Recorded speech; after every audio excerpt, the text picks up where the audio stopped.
Assalamualaikum warahmatullahi wabarakatuh. Nama saya Noval Hamdani, NIM 2018-155. Dan kali ini saya akan mempresentasikan tentang apa itu hukum perusahaan. Mata kuliah ini yang diampu oleh Bu Iva Hafizah. Ya, langsung saja masuk ke materi. Hukum perusahaan itu Hukum perusahaan adalah semua peraturan hukum yang mengatur mengenai segala jenis usaha dan bentuk usaha.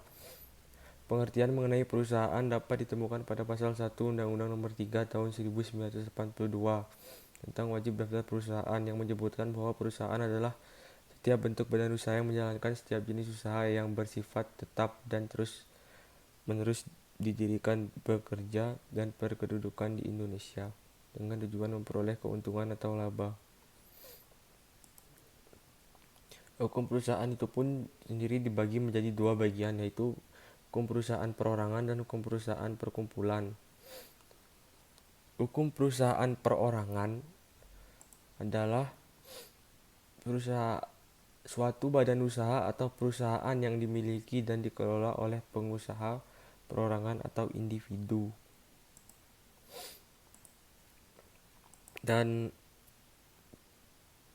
hukum perusahaan perkumpulan dibagi menjadi dua bagian, yaitu bukan badan hukum dan badan hukum. Kita mulai saja dari bukan. Adapun unsur-unsur dari hukum perusahaan perkumpulan yaitu untuk kepentingan bersama, kehendak bersama, ada tujuan yang sama, dan kerjasama yang jelas. Dan bukan badan hukum pun itu dibagi menjadi tiga, yaitu persekutuan perdata dan firma JV. Yang badan hukum perseroan terbatas, koperasi, dan yayasan. Kita mulai saja dari yang bukan badan hukum, yaitu ada firma.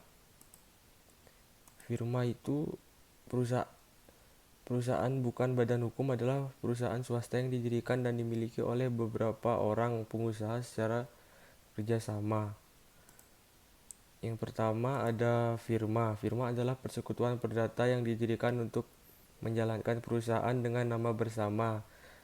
Pasal 16 KUHD. Alasan firma bukan termasuk badan usaha berbadan hukum yaitu tidak ada pemisahan harta kekayaan antara persekutuan dan pribadi sekutu-sekutu. Setiap sekutu bertanggung jawab pribadi untuk keseluruhan. Tidak ada keharusan pengesahan akte pendirian oleh Menteri Hukum dan Hak Asasi Manusia. Yang kedua ada perseroan komanditer CV. Persekutuan komanditer CV adalah firma yang mempunyai satu atau beberapa orang sekutu komanditer.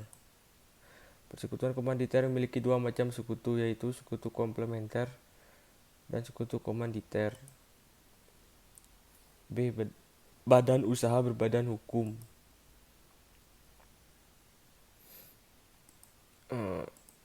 Perusahaan berbadan hukum terdiri atas perusahaan swasta yang didirikan dan dimiliki oleh beberapa orang pengusaha secara kerjasama, dan perusahaan negara yang didirikan dan dimiliki oleh negara.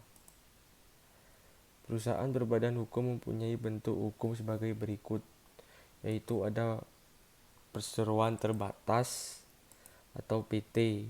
Badan hukum yang cara menentukan modalnya terbagi dalam saham dan batas tanggung jawab pemegang saham, yaitu sebatas jumlah nominal saham yang dimiliki.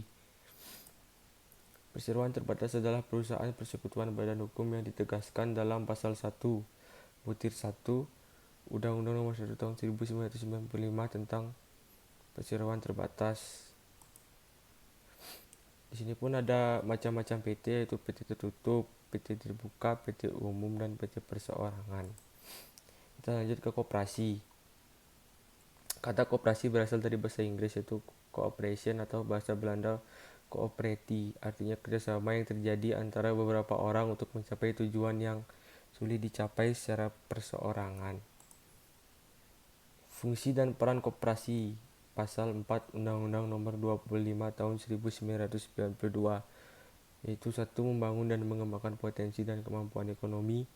Yang kedua, berupaya mempertinggi kualitas kehidupan manusia dan masyarakat. Yang ketiga, memperkokoh perekonomian rakyat. Yang keempat, berusaha untuk mewujudkan dan mengembangkan perekonomian nasional. Yang ketiga, ada yayasan. Yayasan adalah badan hukum yang tidak mempunyai anggota yang dikelola oleh pengurus dan didirikan untuk tujuan sosial. Ciri-ciri yayasan menurut Undang-Undang Nomor 16 Tahun 2001. Itu satu, terdiri atas kekayaan yang dipisahkan. Yang kedua, kekayaan diperuntukkan untuk mencapai tujuan yayasan. Yang ketiga, mempunyai tujuan tertentu di bidang sosial, keagamaan, dan kemanusiaan. Yang keempat, ada yayasan tidak mempunyai anggota. Mungkin sekian yang dapat saya sampaikan. Terima kasih sebelumnya. Mohon maaf apabila ada salah kata. Assalamualaikum warahmatullahi wabarakatuh.